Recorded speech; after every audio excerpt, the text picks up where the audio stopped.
Sebuah buku, berjudul, Kebenaran yang Hilang, ditulis oleh Farag Fouda. Kita memasuki bagian akhir dari buku ini, bab 5, penutup. Lalu, apa?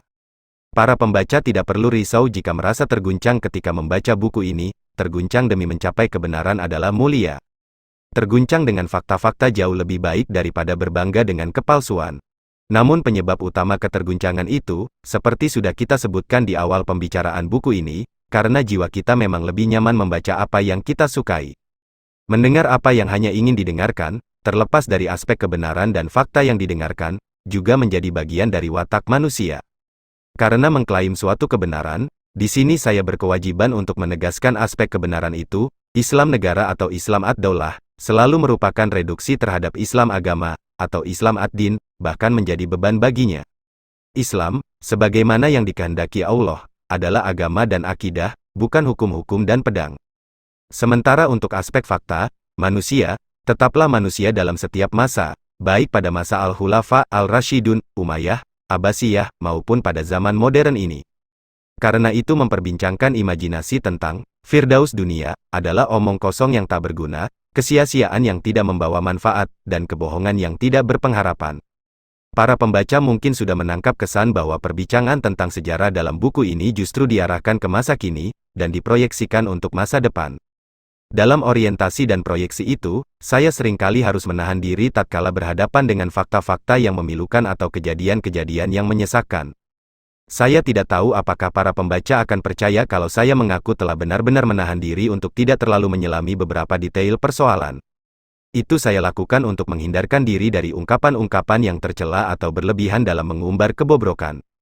Saya berharap apa yang saya kerjakan ini berhasil membumikan fantasi-fantasi sejarah kita ke dalam dunia nyata agar kita tidak selalu berada di alam mimpi. Namun itu sungguh berat, karena yang kita dapat justru kenyataan pahit, tidak melegakan, bahkan tak jarang memilukan. Saya pun tidak mengklaim selalu benar dan mungkin berbuat kekeliruan dalam pemaparan fakta sejarah. Yang pasti, saya tidak ingin terjebak dalam kekeliruan banyak orang dalam menilai sejarah Islam. Terlalu banyak orang yang tidak memedulikan masa hampir 1000 tahun kekuasaan Umayyah, plus Abbasiyah, lalu memfokuskan diri pada masa 2 tahun, tidak lebih dari masa pemerintahan Khalifah Umar bin Abdul Aziz misalnya, untuk menunjukkan keunggulan sistem khilafah. Mereka terkadang juga sengaja menonjol-nonjolkan fase Al-Khulafa Al-Rashidun sebagai contoh ideal sistem khilafah. Mereka ini telah membolak-balik fakta sejarah dan mengelabui generasi muda untuk menghancurkan tatanan sosial kemasyarakatannya. Dengan itu mereka berpikir akan dapat membalik jarum jam sejarah dan membangun sistem sosial politik berdasarkan imajinasi tentang khilafah. Padahal, jika kita betul-betul merenungkan potret masa itu saja secara utuh, kita tentu akan lebih berbesar hati dan bersyukur dengan pencapaian-pencapaian masyarakat modern. Apa yang kita tuliskan ini, bukanlah sebentuk celaan terhadap individu-individu Al-Khulafa Al-Rashidun, nauzubillah. Martabat mereka sudah amat tinggi sebagai para sahabat Rasulullah dan sebagai agamawan-agamawan agung. Namun kita memang sedang menilik mereka dari sudut pandang berbeda yaitu sudut politik. Karena itu standar penilaian kita didasarkan pada aspek kekuasaan. Dan dari sudut pandang dan takaran ini, mereka dapat ditempatkan sebagai manusia sebagaimana kita, dan sangat mungkin untuk dikritik. Dari sudut pandang ini pula, mereka dapat melakukan kekeliruan. Untuk membuktikan premis ini, cukuplah bagi para pembaca untuk merenungkannya bersama. Kita tersentak karena masa kekuasaan Al-Khulafa Al-Rashidun hanya berlangsung selama 30 tahun. Selama masa itu, 4 orang khalifah datang silih berganti, dan yang sangat menyentak, 3 di antara mereka wafat karena terbunuh oleh tajamnya pedang atau runcingnya tombak. Yang terbunuh oleh bocah Majusi, Umar bin Khattab, sungguh sangat menyentak. Yang terbunuh di tangan rakyatnya sendiri, Utsman bin Affan, jauh lebih menyentak dan mengagetkan. Dan yang terakhir, Ali bin Abi Thalib, wafat oleh tangan muslim ekstremis, dan ini juga sangat memilukan. Yang juga perlu diperhatikan, Khalifah keempat, Ali, menghabiskan hampir seluruh masa kekuasaannya untuk memantapkan kekuasaan, dan mengukuhkan kepemimpinannya tanpa hasil apa-apa. Kisahnya berujung tatkala ia terkepung di Kufah sambil memohon agar Allah mengganti rakyatnya dengan rakyat lainnya dan menghadirkan untuk mereka pemimpin yang jauh lebih buruk darinya. Dan kita lebih tertohok lagi tatkala mencermati kenyataan ini, sekalipun masa kekuasaan Ali itu begitu pendek, tetapi ia meninggalkan banyak kisah tentang peperangan saudara yang luar biasa. Bahkan kalau kita hendak jujur, fase Al-Khulafa Al-Rashidun sendiri juga bermula dari kisah perang saudara dan berakhir dengan serentetan perang saudara. Fase ini dibuka oleh perang terhadap mereka yang dianggap murtad pada masa Abu Bakar, dan berakhir dengan serentetan perang saudara selama 5 tahun era penutupnya.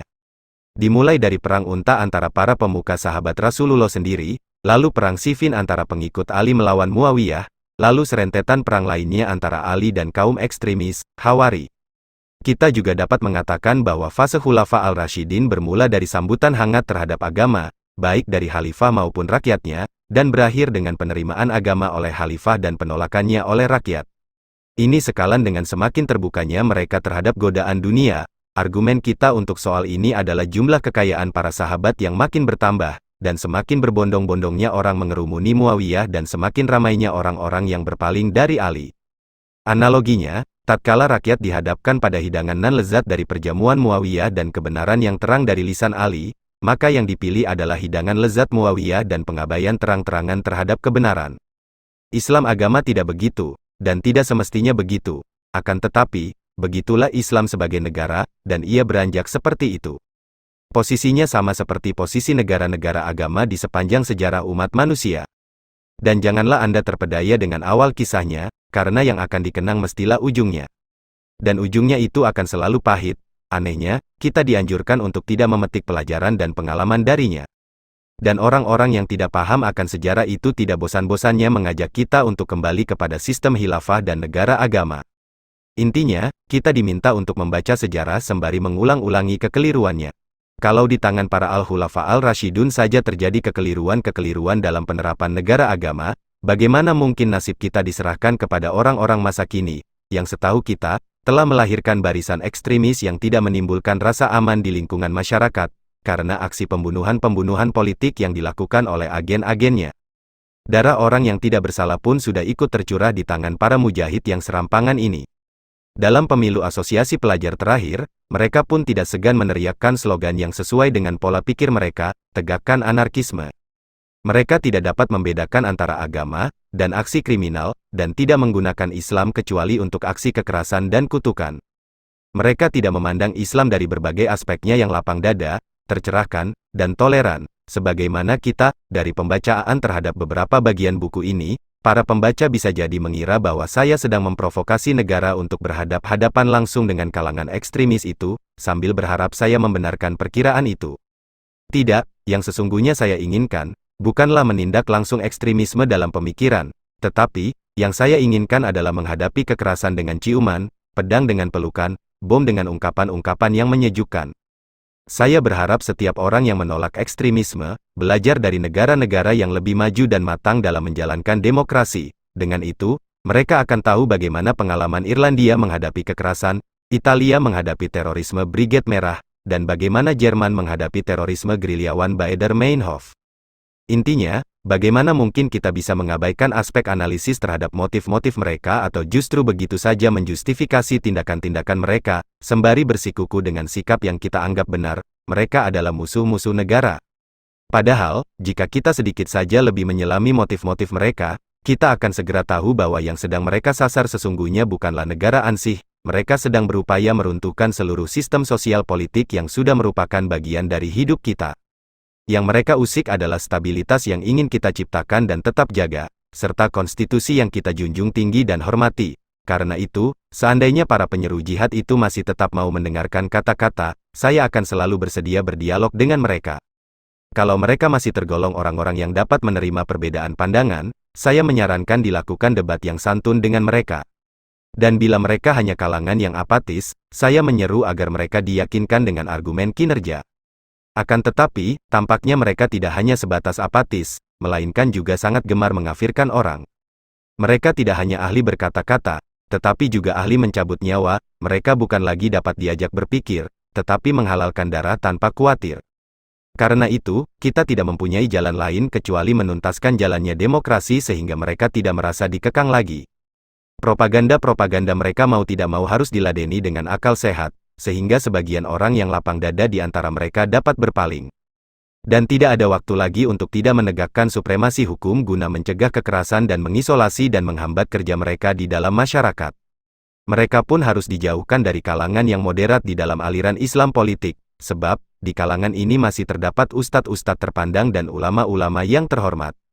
Mereka-mereka itu ahli dalam komunikasi massa, membekali diri dengan ilmu dan fikih, serta masih mampu bertoleransi dan menghargai orang lain. Mereka, walau berbeda pandangan dengan kita, senantiasa mendoakan agar kita mendapat petunjuk, dan kita pun mendoakan mereka dengan doa yang serupa. Mereka tidak gemar memvonis orang lain kafir, dan karena itu, tak sebesar biji zarah pun penghormatan kita berkurang terhadap mereka. Mereka memang meyakini Islam sebagai agama dan negara, dan itu hak mereka, tapi kita mencermati dan meyakini Islam hanya sebagai agama, dan itu hak kita. Sebagian dari mereka masih percaya terhadap mekanisme dan prosedur politik yang legal, dan untuk itu, mereka berhak mendapat sokongan kita dengan meneriakkan perlunya menyediakan saluran yang legal pula untuk aspirasi mereka. Mereka-mereka ini, pada hakikatnya berada dalam satu parit bersama kita. Cukup dengan mengambil posisi demikian, para teroris pun sudah bersikap keras, menyalak lebih lantang, dan lebih rutin melaknat mereka. Karena itu, jika ada ketulusan niat, di antara kita dan mereka akan tercapai semacam konsensus. Kita akan berpapasan jalan, misalnya, dalam memandang perlunya pencerahan pemikiran dan modernisasi cara pandang dalam melihat perubahan-perubahan dunia modern. Kita sama-sama yakin akan perlunya meneladani Umar dalam ijtihadnya, pentingnya kesatuan negara, dan bersikap adil terhadap konstitusi dan perundang-undangan kita. Dengan penuh kesadaran pun, kita meyakini bahwa demokrasi akan memberi ruang yang sama bagi kita dan bagi mereka.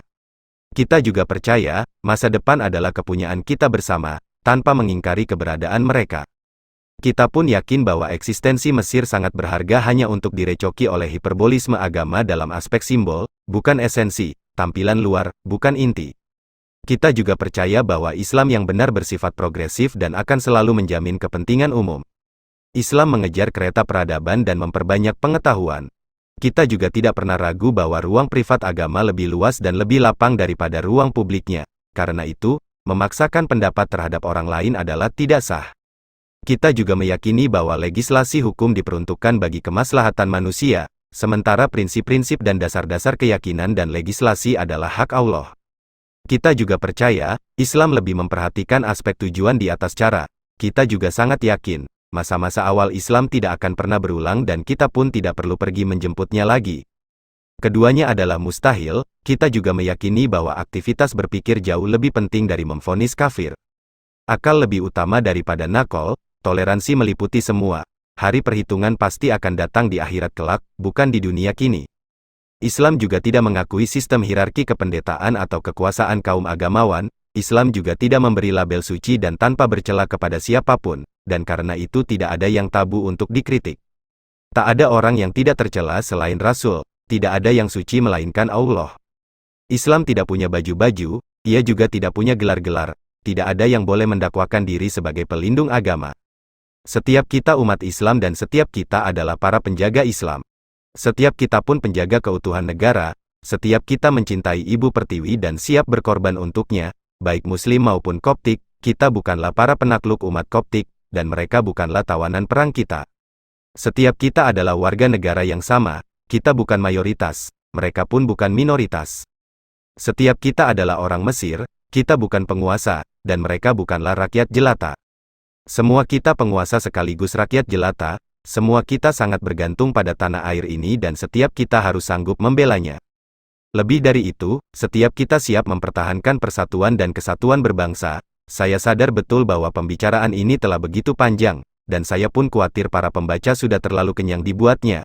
Karena itu, ada baiknya bila saya meringkaskan uraian dan mengemukakan maksud utama penolakan saya terhadap pencampuradukan antara politik dan agama dan bersikuku tentang pentingnya pemisahan keduanya. Argumen-argumen saya adalah sebagai berikut. Pertama, setiap orang yang membuat klaim harus membuktikan kebenaran klaimnya. Klaim kita atas keniscayaan sekularisme sudah sangat jelas dan begitu tegas. Karena itu, yang mengklaim sebaliknya haruslah menjelaskan kepada kita bagaimana mewujudkan klaimnya itu. Pentingnya pertautan antara agama dan negara. Untuk itu, mengajukan agenda-agenda politik yang menyeluruh dan terukur tidak bisa dielakkan. Menurut penilaian kami, itu akan sangat sulit mereka ajukan karena sebab-sebab yang sangat mudah kita perkirakan. Dan kita sudah memaparkannya di sepanjang buku ini. Kedua, kita menyambut logika salah atau benar dalam perdebatan politik dengan tangan terbuka. Sebab politik adalah perkara yang selalu dapat diperdebatkan. Kebenaran dan kekeliruan dalam dunia politik bersifat nisbi, namun kita menolak perdebatan politik dengan logika halal haram di mana aspek kebenaran dan kekeliruan dimutlakkan. Logika seperti ini akan membuat perbedaan pendapat berlangsung secara tidak sehat karena selalu dikunci dengan vonis-vonis tidak bertanggung jawab. Permufakatan dan titik temu juga akan sulit terjadi, karena tak jarang sesuatu dianggap halal sekalipun menyalahi logika, bahkan merancukan kehalalan itu sendiri. Betapa banyak hasil ijtihad politik yang diterapkan secara keliru dan tidak pada tempatnya, tetapi ia tetap didukung penguasa dan dibela oleh para penjaga akidah. Pengalaman Presiden Sudan, Jafar an-Numeiri, yang berambisi mendirikan negara agama masih segar dalam ingatan kita.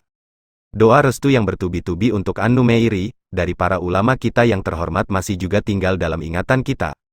Namun, kritik pedas dan vonis kafir terhadap an-Numeiri setelah ia turun dari kekuasaannya pun masih terbayang di pelupuk mata kita.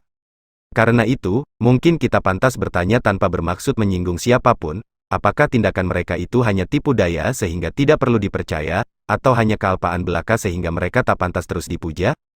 Ataukah itu bagian dari watak manusia yang mungkin saja salah, sehingga kita perlu memaafkan mereka? Kasus yang mirip juga mereka tunjukkan terhadap mantan Presiden Mesir, Anwar Sadat, tatkala ia menandatangani kesepakatan damai dengan Israel. Mereka yang menyanjung-nyanjungnya, dengan kutipan Al-Quran dan hadis pada masa awal Anwar Sadat memerintah, justru mereka juga yang kemudian mencampakkannya dengan hina menggunakan Al-Quran dan hadis pula. Mereka-mereka itu lalu meninggalkan kita dalam kebingungan, atau lebih tepatnya, kepungan rasa heran dan tanda tanya. Kita tidak perlu jauh-jauh lagi membuktikan bentuk-bentuk hipokrit itu lagi. Di hadapan kita kini, sedang terjadi perdebatan sengit di antara dua kubu tentang sikap Imam Khomeini terhadap inisiatif perdamaian Irak. Sebagian mereka menganggap Khomeini kafir, sementara yang lain memperlakukannya seperti orang suci. Sementara kita rakyat jelata, yang terheran-heran dan tertawan, hanya bisa bertepuk tangan saat menyaksikan perdebatan itu.